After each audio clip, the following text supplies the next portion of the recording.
Did you know airlines have started quietly changing how they treat passengers over 60? New policies, new tech, and new fees, all designed to squeeze extra money out of senior travelers who still trust the old system. You show up early, follow the rules, pack carefully, and somehow, you're still the one paying more. In 2025, airlines have turned senior flyers into their easiest payday, using hidden algorithms, fake safety rules, and psychological tricks that look helpful but aren't. This isn't about first-class upgrades or bonus miles. It's about protecting yourself from manipulation that's baked into the travel system itself. Today, we're breaking down 10 real airline tricks that are catching older travelers off guard, and the insider, moves you can use to beat them before they cost you time, money, or even your flight. So, if you or someone you love is flying this fall, stay with me, because these 10 warnings could save your next trip. Number 1. The arrive 2 hours early lie. For decades, it's been drilled into every traveler's brain.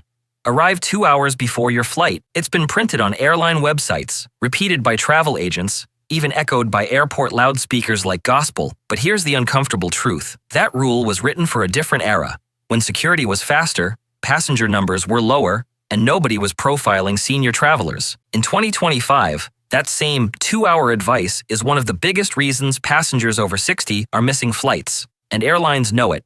They just won't correct it. Here's how the trap works. Seniors arrive right on schedule, 2 hours ahead. But since older travelers are statistically more likely to set off metal detectors, request assistance, or carry medication that requires manual screening, their security process takes longer. Sometimes double. Add one routine random check, or a staff shortage at TSA, and suddenly those 2 hours are gone. You're standing at the gate watching your plane taxi away, ticket in hand, while the airline happily collects your rebooking fee. And here's the kicker. They count on it. Missed flights mean rescheduling charges, same-day fare differences, and hotel markups. It's a quiet moneymaker hidden behind what looks like innocent advice. Airlines know seniors are less likely to argue, less likely to rush, and more likely to trust official guidance. So what's the fix? For major holidays and peak travel periods, like Thanksgiving week or Christmas season, treat 2 hours like a joke. Make it 3.5 for domestic flights, 4.5 for international. It sounds excessive until you see that line wrapping around security twice, while your boarding group's already halfway down the jet bridge. If you're an early riser, use that to your advantage. Call your airport 48 hours before your flight and ask what time the checkpoints actually open. You can often clear security at 4 a.m. for a 7 a.m. flight and stroll to your gate stress-free. And if anyone tells you 2 hours is plenty, just smile, because you now know it's one of the oldest airline myths still making them money. Number 2. The rolling delay psychological trap. You've seen it happen. The departure board says your flight's delayed 30 minutes. You sigh, grab a coffee, and wait. Then it updates again. Another 25 minutes? Then another 40. Before you know it, 3 hours have passed, and you're still at the gate staring at a plane that doesn't seem to exist. This isn't bad luck. It's strategy. It's called a rolling delay, and it's one of the most effective psychological tricks airlines use to control passengers, especially older ones who are less likely to storm the counter or demand compensation. Instead of announcing the real delay up front, say 4 hours, they break it into tiny chunks so you never quite feel justified leaving your seat, getting food, or asking for a refund. It's human psychology at its sneakiest. If they said 4 hours, people would panic, rebook, or request vouchers. But just 30 more minutes keeps you calm, compliant, and stuck exactly where they want you, waiting quietly while the airline avoids paying out anything. And here's where it gets worse. That constant state of almost boarding exhausts you. Seniors are more likely to sit still, skip meals, and avoid using the restroom for fear of missing the boarding call. That fatigue works in the airline's favor because by the time the plane actually departs, you're too tired to complain or request what you're owed. Your defense? Take control of the timeline. Don't rely on what they say. Rely on what's actually happening. Download free tracking apps like Flight Radar 24 or Flight Aware and look up where your incoming aircraft is in real time. If your plane's still in another state or country, that 30-minute delay is fantasy. And here's a pro move. Delays longer than 3 hours on domestic flights can entitle you to meal vouchers or partial compensation, but you have to ask. Airlines will never announce it. Walk up calmly, mention the length of the delay, and say the phrase, "Are you offering meal vouchers for this extended delay?" It puts them on the record and forces a real answer. So next time they whisper, "just another half hour," you'll know the truth. That's not reassurance. That's a tactic. You're not waiting on a flight. You're being managed. Number 3. The predictive seat cancellation system. Imagine this. You're hustling through the terminal with your connecting flight boarding in 20 minutes. You can see the gate just ahead. The plane's still there, the door's still open, and you breathe a sigh of relief. But when you scan your boarding pass, the agent looks up and says, "Sorry, your seat's been reassigned." Wait, what? Welcome to the predictive seat cancellation system, one of the newest and most frustrating tricks airlines have rolled out in 2025. It's powered by an algorithm that predicts which passengers won't make their connecting flight and cancels their seats before they've even arrived. That means if your first flight runs late, even by 10 or 15 minutes, the system might decide you won't make your next one and give your seat to someone else. It's all about keeping flights on time for the airline's metrics, not keeping passengers happy. And who gets hit hardest? Seniors. Because older travelers tend to book longer layovers or need more time to get between gates, the algorithm flags them as less likely to make it, even when they're right on schedule. Picture this. A retired couple makes a perfect 40-minute connection in Dallas, reaches the gate just in time, only to be told they've been rebooked for tomorrow. No hotel voucher, no apology, just algorithmic rejection.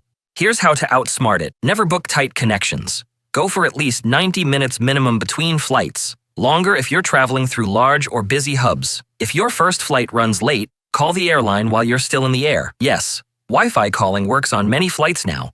And ask them to protect your seat. That tells the system you're still en route and prevents it from giving your spot away. And if they've already reassigned you, use the phrase, "This was an involuntary denial of boarding, not a voluntary rebooking." That single sentence forces the airline to treat your situation as compensation eligible under passenger rights laws. So while airlines brag about their smart systems, now you know, the system isn't smart. It's ruthless. And if you're not careful, it'll cancel your seat before you even land. Number 4. The Real ID deadline deception. Here's a trap that's already catching thousands of seniors, and it's about to explode this fall. You show up at the airport, driver's license in hand, everything in order, until the TSA officer looks down, shakes their head, and says, "This isn't Real ID compliant." That tiny sentence can destroy your trip. The Real ID enforcement deadline hits in November 2025, and once it does, any license without the gold or black star in the top corner will be useless for domestic air travel. You might think, "But I just renewed mine last year." Doesn't matter. If it doesn't have that star, it's basically a fancy piece of plastic. Airlines know this. TSA knows this. But here's the sneaky part. They're not reminding anyone.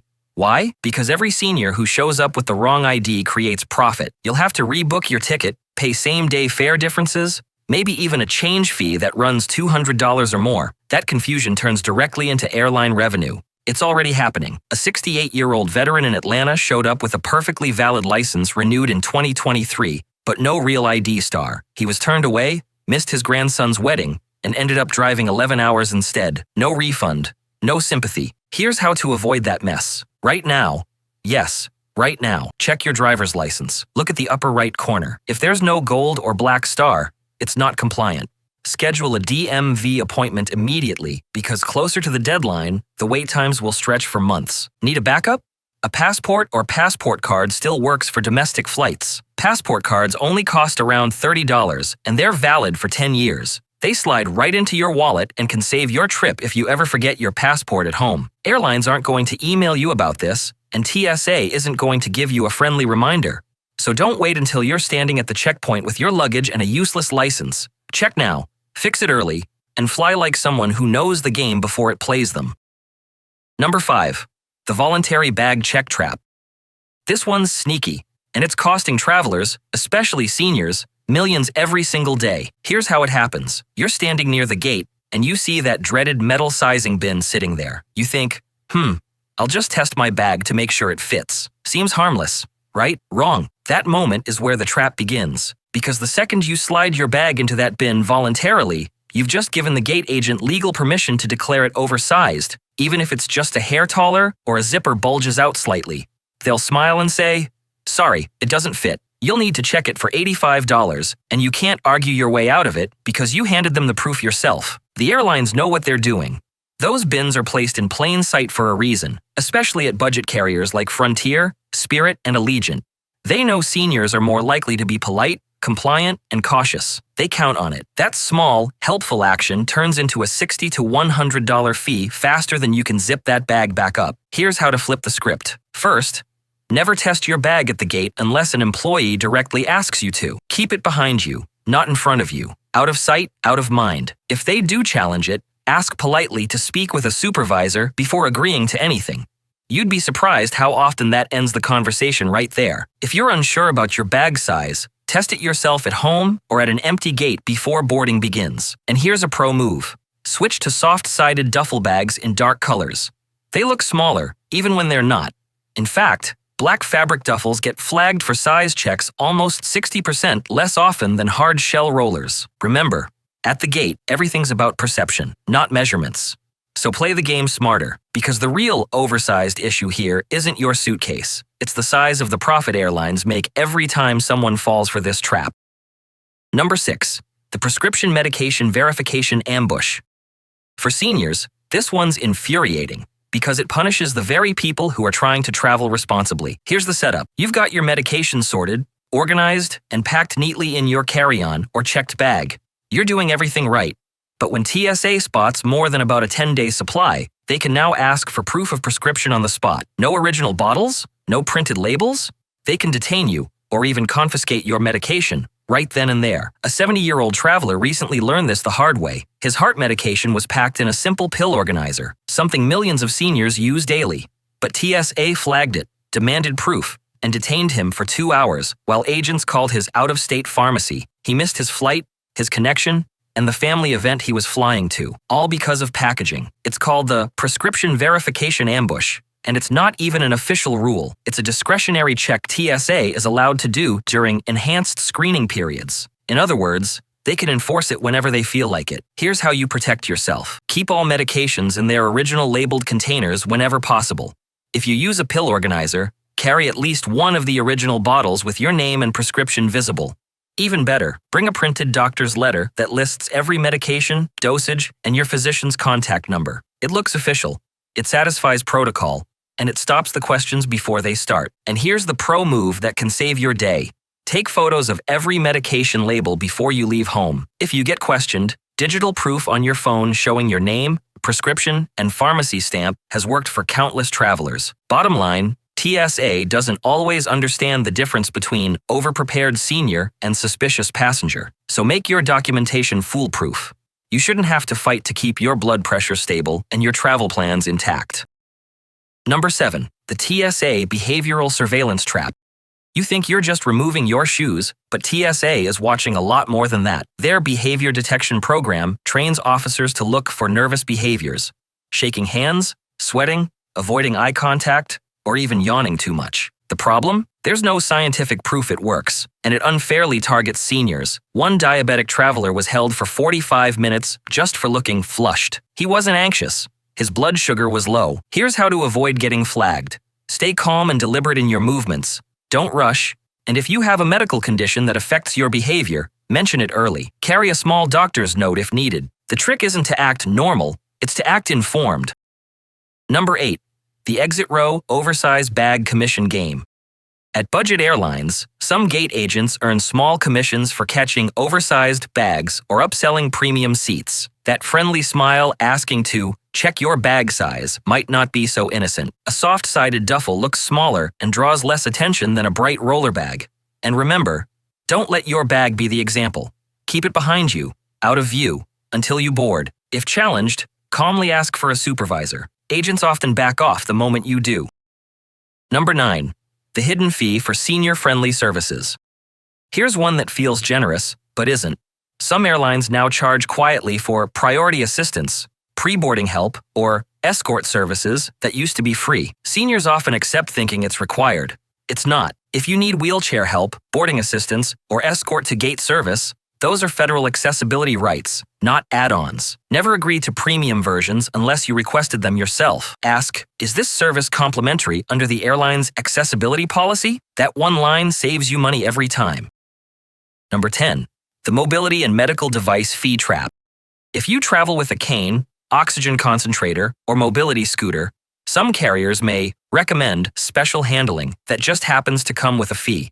Don't fall for it. Medical and mobility devices fly for free under DOT rules, even if they need special loading. Always declare them early and bring printed airline policy pages with you. Most agents back off the second they realize you know your rights. So there you have it. 10 tricks airlines are quietly using on senior travelers in 2025. None of them are accidents.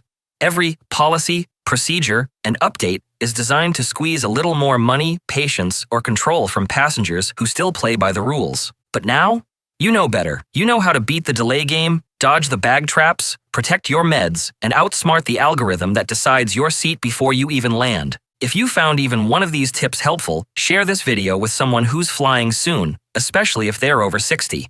Because the airlines may have their playbook, but from now on, so do you.